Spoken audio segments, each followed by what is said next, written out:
Let's talk about the most disappointing players of the 2025 season based on our expectations. They might be a little bit different than yours, but based on our expectations, who are the most disappointing players on every team in Major League Baseball? Make sure you're subscribed to the Windup so you don't miss out on the content. James, let's get into what division you want to start off with today.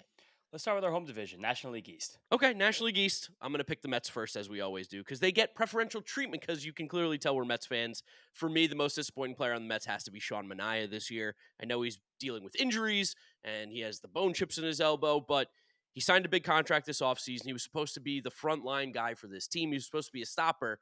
And even though he's been battling those injuries and did come back, he hasn't been any sort of good so far.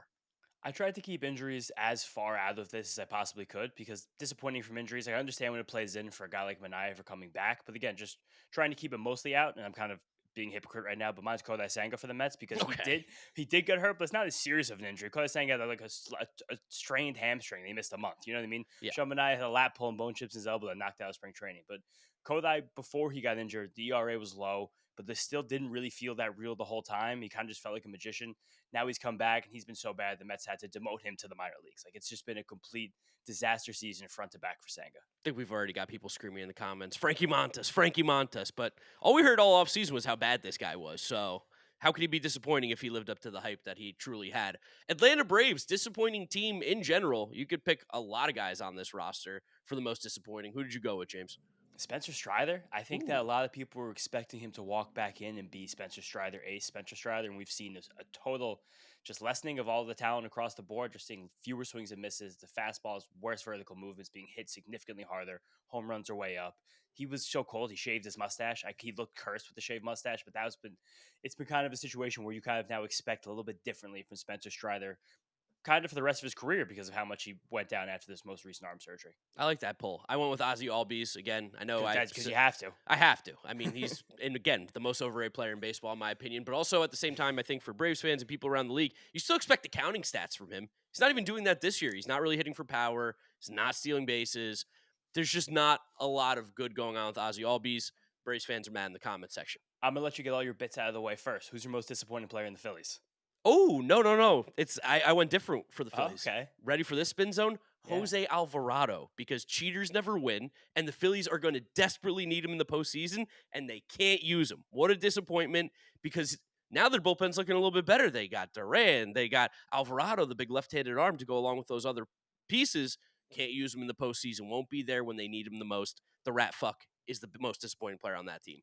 I was expecting you to say Alec Boehm, so I didn't say Alec Boehm. But now you know what? I just will say Alec Boehm because Alec Boehm has had another just season where he's not very good. Like he kind of we could get to another spot in the playoffs where Alec Boehm might lose playing time. The only way he might get that playing time back is because now Edmundo Sosa takes Bryson Stott's playing time. So Edmundo Sosa can't play two positions at once, but Alec Boehm just never becoming a true middle of the order bat has to be very disappointing for the Phillies. Washington Nationals, I'm going with Dylan Cruz. Similarly, for why I thought he was underrated, is one of the reasons why he's the most disappointing. Expected so much more of him. I do think he's a better player, but this season, kind of horrible. So I kind of went everyone, but then I also went with weird pull Nathaniel Lowe. I know he's not even on this team anymore, Okay. but the Nationals pulled in Nathaniel Lowe in the offseason to try and kind of legitimize the roster a little bit. They have so much young talent that we felt like they were on the precipice of at least getting near 500. Maybe having this be something like the year before the year they get good next year.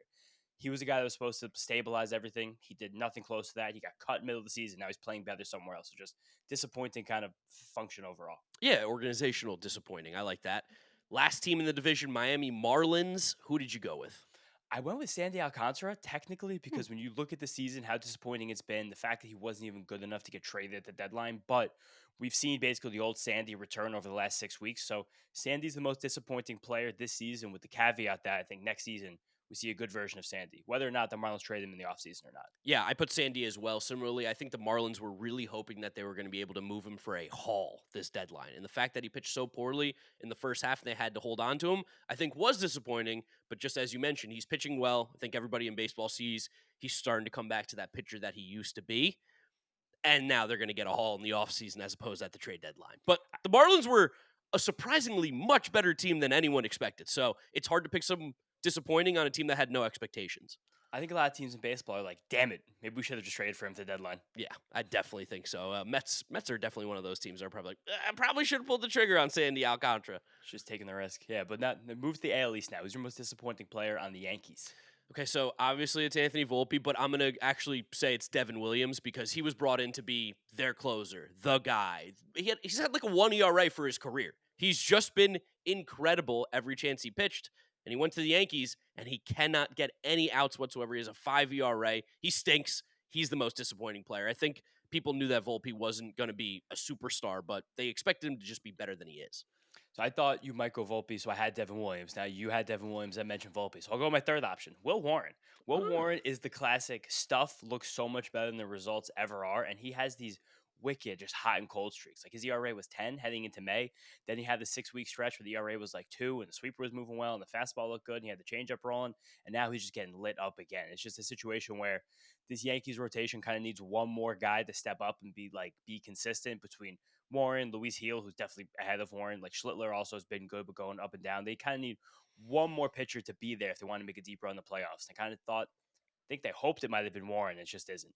Boston Red Sox. This one was tough. I had to pick some off the roster guys. I did. Christian Campbell. Oh, okay. Because every Red Sox prospect comes to the major leagues and dominates. And he was one of the ones that looked like they would have the easiest time doing it with all how well he was in the upper minors last year. And he hasn't at all. As much fun as this whole team's having, all these young players, Christian Campbell hasn't even gotten a look since he got sent down in that was like early June after a great first few weeks of his career. So he's kind of my most disappointing guy. Christian Campbell was on my list as well as Walker Bueller just because they signed him this offseason. I think they thought he was going to be a weapon for them in that rotation, and he got cut. He's now in the Phillies. Walker Bueller was horrible for the Red Sox. I was gonna say, did they think he was gonna be a weapon, or did they think he would just be like back end pitch every 5 days and like mean mug people? They gave him what, like $20 million? So I think you had to just because the qualifying offer was there, but something like that. I think they expected him to at least be on this team for the full season rather than Oh, they cutting definitely him. expected that. Yeah. There's no doubt about that. But I don't know if that'd be good. I mean, those last two games in the playoffs, when he pitched against the Yankees and then the one against the Mets, everyone I think in baseball was like, I think Walker Bueller might be back. I thought Walker Bueller might have been back, and I got fooled by that. But who's your most disappointing player on, I think, the Windup's official favorite team, the Toronto Blue Jays? Oh, I love the Toronto Blue Jays. Great city. I actually do really like the city of Toronto. I'd like to go back. Jeff Hoffman, similarly for why the Yankees are so disappointed with Devin Williams, Jeff Hoffman, I see Blue Jays fans, because I see them all the time, complaining about Jeff Hoffman. He is not a reliable closer right now for them. They need that in that bullpen, which is it's been good this year, but I think going into the postseason with that bullpen, you don't feel confident, especially if Jeff Hoffman's not his best. So I had to go with him. I also went with Jeff Hoffman. Here's a crazy stat for you about Jeff Hoffman. He's allowed 12 home runs this season in ninth inning or later. Wait, oh, wow, that's Edwin Diaz, like 2019. I was going to say this compares a lot to Diaz, first year with the team, and the home run rate is so high it's unsustainable. But also, as we know from going through the Edwin Diaz stuff, sometimes these things just don't stabilize in the season. You just have a home run year, but his velocity's been ticking up. I feel like he could maybe find a groove, but I really just don't know what's going to happen to Jeff Hoffman. Tampa Bay Rays. I had a really easy one here with Josh Lowe. He just hasn't been very good for like a couple seasons now. I thought maybe going to the minor league ballpark that's even more friendly to hit in than Yankee Stadium would help, especially as a left-handed hitter. But Josh Lowe just kind of still hasn't really put it together since that All-Star season. No, I went with another one that was similar because we all figure like the Rays get a guy, they have a plan, something amazing is going to happen. Christopher Morel, he hasn't even been able to crack the Rays starting lineup in the season where they've lost like half their team due to injuries. I think that we all kind of assume based on what's happened with Isaac Paredes and a lot of other hitters that the Rays have acquired, Yandy Diaz before him over the last few years. Like the Rays get a hitter, they fix him. They've not been able to fix Christopher Morel in the slightest way, and he's kind of just completely fallen off. Last team in the division, Baltimore Oriole. James, are you saying your boy Adley? No, I'm not. I tried to be as different as possible from our underrated, overrated pick. So I went Colton Cowser. So bad this season. Over 30% strikeout rate. OPS starts with a 6 last I checked.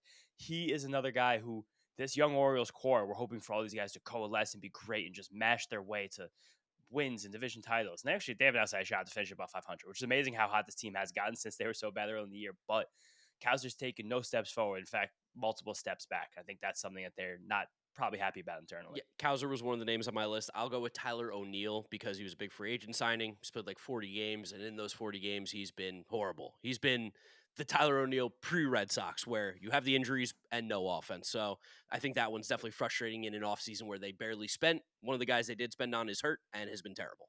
Yeah, so try to be the Anthony Santander replacement, who also both conveniently forgot for the Blue Jays. Andres Jimenez? Anthony Santander. Oh, yeah. Wow. Oh, we did forget him. Totally forgot. That just came to my mind. One of us should have said that, said both of us saying Jeff Hoffman. But I let's think go. oh, man, Anthony Santander, ever since he stopped playing, that team's been so much better. Well, he's back. He's in AAA now. He's going to be back for the playoffs. Whoa, that might be bad for the Blue Jays. Or it could be really good. Maybe just needs 4 months to clear his mind, get used to Canada. But moving to the NL Central, who's your most disappointing player from the Cubs? Porter Hodge, I don't know. I really liked him coming into the season as a reliever. This is more of a personal one. I think the Cubs have been pretty good this year. He's been horrible. He has like a 6 ERA. I think the Cubs expect him to be their back end big inning guy, and he just is pretty unpitchable. Yeah, I went similarly because the starting lineup for this team's not exactly disappointing. Some guys may be like a little bit worse or like a little bit better, but it's pretty standard across. So I went Ryan Presley because he similar to Porter Hodge. I think they thought those two guys would be the back end dudes once they got to the playoffs, and neither of them. Ryan Presley got cut 2 months ago. No one's even close to pitching a big game for them. This one hurt me, James. Cincinnati Reds. Okay, so tell me who you said because it hurt you because I thought about him, but I went someone else. I said Ellie De La Cruz. As much as I think he's awesome and underrated and amazing, you look at the full season numbers and they're pretty unspectacular. Like, you could say he's having a worse season than he had last year or even his rookie year. I'm waiting for the jump off with Ellie, and I'm starting to get a little bit worried that we have another guy in that division who's got similar abilities and talents and just never shows it. That's not. Those two aren't even close to the same. Getting worried. I'm getting worried, James. Not even close. I think Ellie De La Cruz is 6 years younger than O'Neill Cruz. No. Yeah, look up the ages right now. 5 years younger. I mean, Ellie's what, 23, right? Yeah, I think O'Neill's 26 or 27.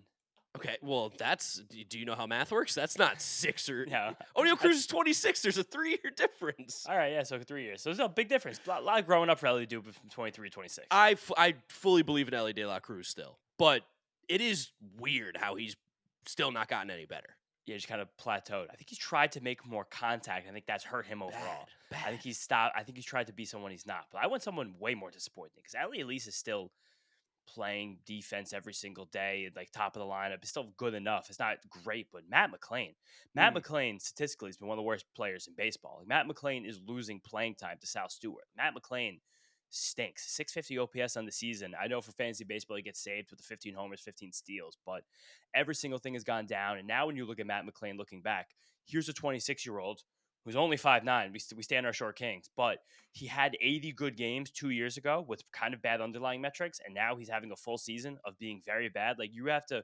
wonder if you're the Reds organization or a Reds fan, if Matt McClain has a guaranteed bona fide starting spot in your team heading into next season. What's with the Reds and having these, like, smaller middle infield guys that they just cannot figure it out, like Nick Senzel, too, and stuff like that? Oh, Nick Senzel got vertigo, so we okay, I forgot about the we salute vertigo. Nick Senzel. You got a bad rap there, but a guy like Matt McClain should benefit so much from being a Red because of Great American Ballpark. You don't have great natural power, but the power you do have should play up in a Little League ballpark like that. He's been terrible. If those guys are playing up to their standards, Mets would have much more difficult shot in the NL wildcard race right now. Big time would be a problem. What about for the St. Louis Cardinals, James? Well, who is your most disappointing player in St. Louis? It's probably the easiest one on the board, Nolan Arenado.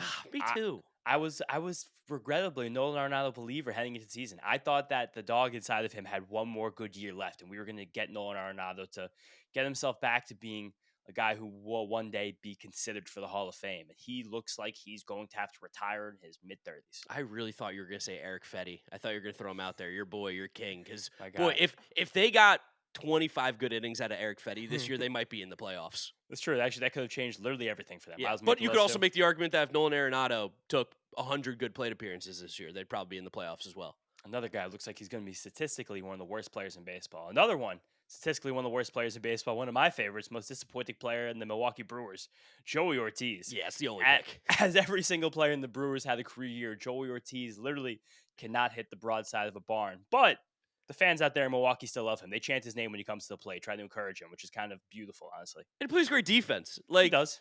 I think ultimately that's more of a pick of there's nobody else to choose from. Like, sorry, Joey Ortiz, that you're catching strays on this channel, but the Brewers are really good, and you've been like one of the 3 players that haven't been. So Joey Ortiz is my pick as well. Last pick in the division, Pittsburgh Pirates wearing the hat today. O'Neal Cruz. I think that's the only acceptable answer on one of the worst teams in baseball. I think so. Just to be different, I figured we'd both go O'Neal Cruz. Just mention how bad of a season Brian Reynolds has had. He was my other slash on It's there. it's it's an under 100 OPS plus for a guy that's had a career 800 OPS. Like it's just we've come to rely, and I'm sure the Pirates have too, on Brian Reynolds to just be like an absolute stalwart in like the second or third spot in their lineup. And he's gotten worse. He's turned 30, I believe, and you Yeah, kind of get worried if your team like the Pirates, who Brian Reynolds has, I think, the biggest contract in franchise history. I want to say. I think it's possible. Yeah, Yeah, so you kind of get a little bit scary if like, oh no, he just turned 30 and not be good anymore. He's had a pretty good second half. It's just not good enough to save the full season slash line. So probably will be okay heading into next season, but that definitely disappointing year from a team that had 500 aspirations, relatively so yeah. heading into the year, and has been horrible despite that. Yeah, Paul Skeens. Anytime you have him, you should be doing something. At least you should try him. One of the most underrated players in baseball. All right, worst division in baseball, American League Central. God, Ugh. I couldn't even imagine playing this division. What a joke. Kansas City Royals. I went with Jack Caglione. Just because personally, I thought he was going to have some struggles because of the swing and miss, but I thought he was going to be able to hit a little bit, and he hasn't done that at all.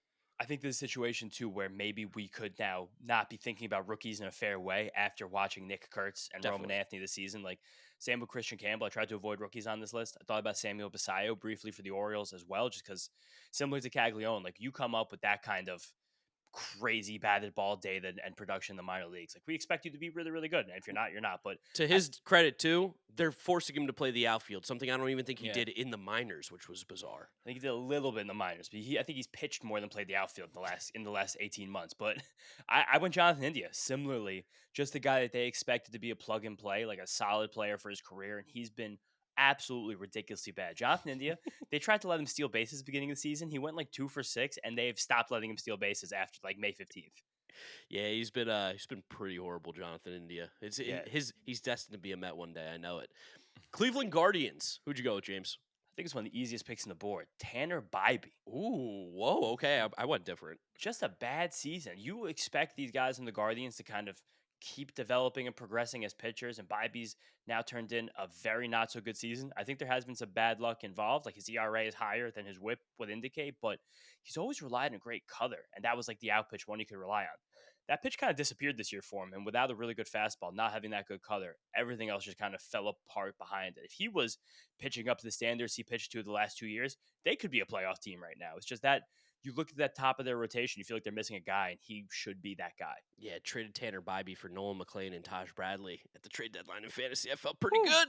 It's a pretty good one. Emmanuel Clase was my pick. I think just Okay, the well, fact that getting popped for gambling, that one hurts. allegedly Allegedly. popped for gambling. That one's gonna hurt the Guardians, losing the best closer in baseball on a team that is competing for a wild card spot. True, but Kate Smith's awesome behind him. Correct. No, Kate Smith's awesome. There's no detriment to him. I think it would just be if you could get 3 more guaranteed outs like the Guardians usually have with him. I think they'd probably win a few more games and they might be in the playoffs. Totally. I also think at the same time, even without Emmanuel Clase, the Guardians still have a top 5 bullpen in the American League. Okay. I think I don't know. I fringy. can't think of it off the top of my head right now. Yeah, but that could be a different video for a different day, but I do think that they insulate themselves really well against a gambling suspension. all right, James. I think it's that time. It's time to What? talk about the Detroit Tigers. Just do it. Just rip the Band-Aid off. Jack Flaherty, this guy stinks. Yeah. $20 million for what? 4.5 ERA? It's like he's gonna pitch a playoff game, and that's probably gonna be one they get eliminated on. Yeah, I mean, he's the only one I could pick. You could also say Tommy Canley, but I know Tommy Canley. He's a nice guy. I don't want to pick him, so I went Jack Flaherty, who's probably also a nice guy too, but he's supposed to be their number 2, and he's got awful numbers this year. I know the Tarek Schoolbowl injury news. I don't know when it's coming out, but he might be forced to be number 1 for a little bit because they have nothing to play for at this point except seeding. But seeding will help a team like the Tigers, who's gonna have to scratch and claw for every single playoff win they could get. They would like to play as few playoff games as possible. Yeah, no doubt about that. But Twins, who's your most disappointing player and one of the most disappointing teams in baseball? It hurts. It's still just Royce Lewis. Like, I thought that this guy was going to be guaranteed locked in at all-star at third base for a few years. In those small samples that we saw, he was doing crazy stuff. Power, fielding. He was running a little bit even at times. Drove in art runs. Like, he was an awesome player. I thought a guy who we would see finish like top 10 of MVP votings for years. Been terrible. And this has been one of his more healthy seasons, weirdly, as well. Healthy-ish, because when Royce Lewis on the field, you still don't know if he's healthy. Correct. Like you can kind of track Royce Lewis's health by stolen base attempts, and we've seen them recently, but like not the entire year until 2 weeks ago, which is funny for Royce Lewis. But just to be different again, Bailey Ober. Mm. Bailey Ober heading into the season was top 5 active pitchers in WHIP. It was like Verlander, Kershaw, Ober. Like it was that Logan Gilbert. Like he was so good at limiting base runners and limiting damage. And this year, the fastball velocities ticked down. He was a 91, 92 guy. Now he's a 90, 91 guy. Doesn't sound like a big difference. Huge difference. He's getting lit on fire when he's on the mound. He has dealt with some injuries. I thought that would help him. Hasn't helped him. It's a very bad season for Ober. And another one, guy turns 30. He was good. He loses a little bit of the physical talent. You kind of worry that it could be gone. Last team, Chicago White Sox. Tough to pick disappointing on this team because they stink.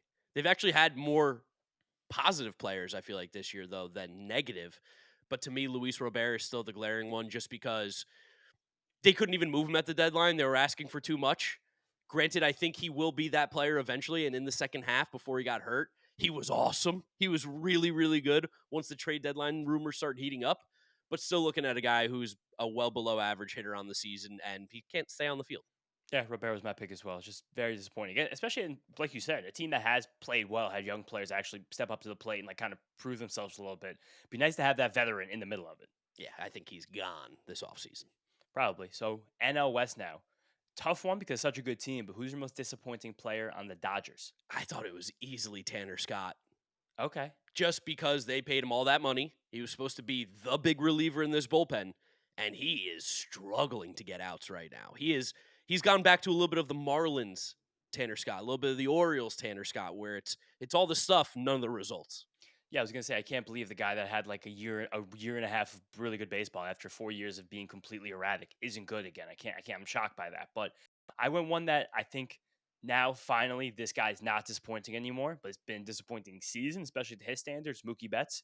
Mm. It seems like he focused all of his energy on shortstop rather than continuing to be a good hitter in the offseason. And then he got that worm, that virus in Japan. He lost 20 pounds and then he broke his toe in the middle of May. And it was just kind of like the season from hell for Mookie Betts. Now he's blazing hot again. It seems like he's going to be Mookie Betts in the playoffs. But when you look at the Mookie Betts slash line this year, if you talk to a Dodgers fan, they'd be like, yeah, I'm a little disappointed in Mookie Betts. Yeah, totally fair. Keeping in the NL West, Colorado Rockies. This one's weird. I don't know, Brenton Doyle, because he it looked like maybe he figured it out offensively a little bit last year, and then this year he went back to being Brenton Doyle, which is like a 70 OPS plus player who plays great defense and center. I went your boy, Michael Tolia. Oh, I don't like Michael Tolia. I mean, that's because that's your boy. But he was so Okay. bad he had to get sent to the minor leagues. Like that was another guy who looked like he'd be like a 35 homer potential bat this season. Switch hitter, power guy. It's just terrible, straight No, down. he's not particularly great this year. Diamondbacks, what a weird team. What a weird season. How are they still in it right now? I know. There's another one where I wanted to try and be different from the overrated video we did, but I just couldn't really pick someone besides Zach Allen. Like he's just been very disappointing. It's been a few year decline for Zach Allen in a row. It just seems like he's more like a pitcher with a high 3 ERA now than a low one going forward. Sure, I'll go Erod. Similarly, Yeah, they paid that's him what I all. was thinking. Like, I went him over Gallon because he has that big contract attached to him. Gallon was the ace before Corbin Burns stepped in. Erod got ace money and has never even for a second been good on the Dimebacks. Another weird one. Who do you got for the Giants? I actually had a unbelievably hard time finding anybody, which is crazy for a team that's not really even had that great of a year, but also has. They've been similar to the Mets, hot at the beginning, cold at the end. Tyler Fitzgerald, he had a great little stretch last year, but this year he was terrible. But also at the same time, I think anybody who looked at his underlying stuff knew that there was no way he was going to be able to be even close to what he was in 2024. You were fingers crossed for a league average hitter. He's in the minors now. Yeah, it just wasn't even close to being a real major league caliber player. I went Elio Ramos because I feel like there was just some more expectations on that bat. They're a team that's always starving for offense. Of course, it's better this year with Adames and full year Chapman, but he just, as a guy who's a corner outfielder that can't play defense, there's a lot of pressure on that bat. He kind of has to be an 800 OPS guy to be an everyday trustworthy player moving forward. I think he can have that in his future, but you didn't see that this year. They have to be disappointed in it. Last team, San Diego Padres, really good. We're going to see them, James, so be careful about who you say. What do you got? Someone the Mets are not going to see. Dylan Cease. Same. I did the exact same thing. Can't see him. But one of the highest ERAs in baseball is a guy that was probably more erratic than we all gave him credit for because we love the strikeouts, we love the velocity, we love the stuff. But as a two-pitch pitcher, if one of those pitches you lose anything on them, either the command or the stuff, and then hitters can sit on the other one, you're kind of screwed. We've kind of seen that with Cease this season. Who do we think signs Cease this offseason? Just a real quick gut reaction, because I don't know. I can't shake that the Houston Astros are going to grab him. I mean, I'd like to sign him as the New York Mets. You One would? for 25. That'd be awesome. Okay. I'm scared though. A team like the Angels gives him like 4 for 110, And and ruins then his we never career. and then we never hear from him again. But he gets the 100 million he wants. That would be super, super sad. All right, well, then let's go to the American League West, last division. Let's get started with the Angels. Who's the most disappointing player on that team, in your opinion, James? Jorge Soler. Oh, come on, man. They actually traded to get him, and then he was bad, and now he's had this mysterious back injury that's had no updates in like 2.5, 3 months, while they're eating a massive salary on him. Such a weird, strange, bizarre move, situation, everything. We may never hear from Jorge Soler again. The Angels, who have no pitching, said, we will give you a pitcher and take Jorge Soler's massive, horrible contract in a season where they knew he wasn't going to be able to play DH either because Mike Trout needs the DH this year. So they took Jorge Soler in the outfield on a massive contract and gave up free pitching innings. It was one of the most idiotic trades that I can remember. They bailed out the Braves for absolutely no reason. Shout out the Braves then for cutting Griffin Canning. Maybe one of the reasons why the Mets are even still in this playoff run right now is because Griffin Canning had 70 innings on the New York Mets. I went Jorge Soler as well. You can't tell me that you expect him to hit this bad. It was always going to be a bad trade because of the player he is, but I thought he was at least going to hit. No, definitely. And it was also funny for the Angels to make a move like that when they were clearly, blatantly, and obviously just nowhere close to being a playoff contender. They never are. They haven't for 11 years, and they keep doing this shit. It's crazy to me. Approaching Jets territory. But let's do some better teams. What about the Astros? Who's the most disappointing player in the Astros? Your boy, Jesus Sanchez. He's just been not good since they got him at the deadline. And I thought getting into that ballpark, which is so much more hitter-friendly than it was in Miami, you'd see at least power numbers. He has like 3 homers in like the 40 games he's played. Not the easiest place for a lefty. Though, it's not that bad. It's right not that field bad, still but plays. righty, it's easy. Lefty is just fine. Yeah, I thought think but that's a part of it. huge difference than in Miami, where it's like everything sucks. Totally. But for that, I went Christian Walker because you signed him to be like the first baseman. You signed him to be the guy there, and you kind of tried this with Jose Abreu, which did not work out. You're like, all right, let's do it again. Christian Walker. Again. We'll rely on this one. Another 35-year-old guy who signed to a free agent deal, and he's just been bad. And I think that he's been better lately. I think he's fine heading into the postseason if they actually make it, which I think they will, but it's a chance they don't. It's just good, not great. You expected better. It was really bad to start. I wonder, was Christian Walker a hit the ball to all fields guy, and then you get there? He kind of was. Oh, okay. Now that's interesting. Push pull. Yeah, sometimes it depends on the year. Whatever. Maybe that's why these old guys, they try and change them. Jose Abreu, I know, was not a dead pull hitter, so maybe that was part of it too. Christian Walker's a good pick. Not Oakland. I love saying no. You know the Oakland Athletics. What do you got for the Athletics? Luis Severino, just they gave him a boatload of money, and he's been not very good. Actually, better lately. He's had like 5 or 6 good starts in a row here, but just not very good. Yeah, him, Lawrence Butler is going to be my pick as well.